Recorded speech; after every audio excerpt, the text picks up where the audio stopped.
Welcome back to the Whisper Report, where we uncover the untold truths behind Hollywood's most luminous souls. Today, we step into the life of a woman whose beauty and brilliance lit up the silver screen. Yet behind that radiance was a storm waiting to break. This is the story of Vivien Leigh, the star who burnt too bright.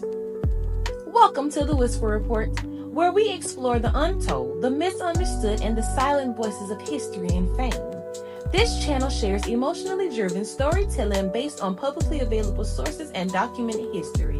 While we aim to present facts with care, this content also reflects human complexity, interpretation, and the whisper between the headlines. Viewers' discretion is advised. She was born Vivien Mary Hartley on November 5, 1913, in Darjeeling, India, a place of sunlight and mountains, far from the glamour of Hollywood. Her parents were British, and from the moment she could speak, Vivien had a fascination with performance. She was sent to school in England at just 6 years old, a young girl already dreaming of the stage.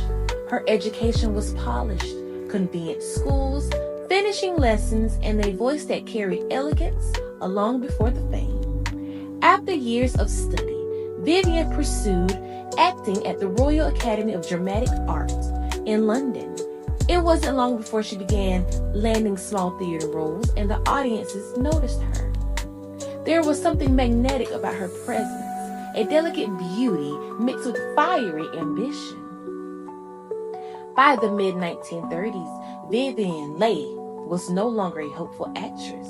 She was the woman every director wanted. Her grace, her intelligence, her intensity, they all demanded attention. And then came Scarlett O'Hara. In 1939, she starred in Gone with the Wind, a role that would immortalize her forever. Her portrayal of Scarlett wasn't just performance, it was art. She embodied every ounce of strength, stubbornness, and fragility the world could love and hate at once. She won the Academy Award for Best Actress, and overnight, Vivien Leigh became a living legend. By the late 1930s, Vivien Leigh had everything: fame, beauty, and success. But there was one thing that defined her more than any role she'd ever played: love. She met Lawrence Oliver while both were married to other people. Their chemistry was instant, electric, the kind of connection that consumes everything around it. He was the darling of British theater. She was the rising star the world couldn't look away from. Together, they were unstoppable and dangerous. Their affair scandalized the press, but Vivien didn't care. She was in love, obsessively, endlessly. They divorced their spouses and married in 1940, becoming one of Hollywood's most celebrated couples. But behind the beauty of their love story was a growing shadow. Vivien began suffering from extreme mood swings, emotional highs that turned to devastating lows. Today, we call it bipolar disorder. Back then, they called it madness. She could go from laughter to rage in seconds. Oliver adored her, but he also feared her intensity. As her episodes worsened, so did their marriage. Still, on screen, she was the breathtaking, mastering tragedy because she lived it. Her second Oscar came in 1951 for A Streetcar Named Desire, where she played Blanche Du Bois, a fragile woman slipping into insanity. The line between character and reality began to blur.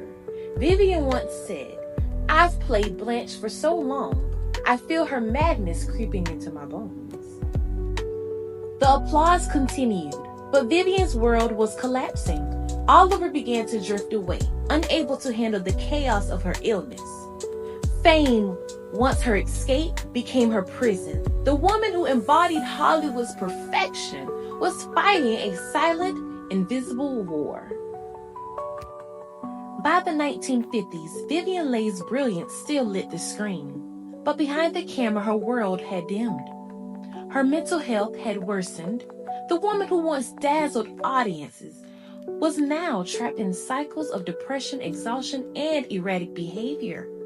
Lawrence Oliver, the love of her life, could no longer bear the emotional toil. In 1960, after 2 decades together, he left her for actress Joanne Ployd-Wright. The heartbreak was unbearable. Vivien once wrote in her diary, "I shall love Larry always until the day I die." And she did.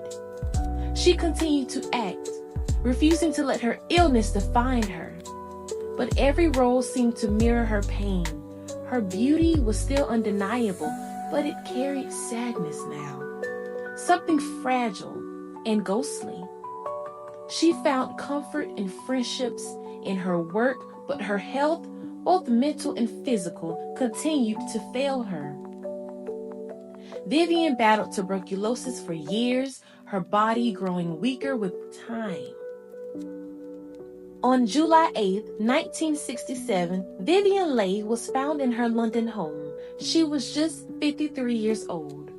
Her death sent shockwaves through the world, not just because a star had died, but because a light so rare, so complicated, had finally gone out.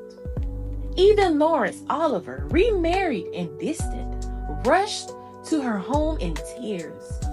He said goodbye one last time. Vivien Leigh was more than Scarlett O'Hara, more than Blanche Du Bois.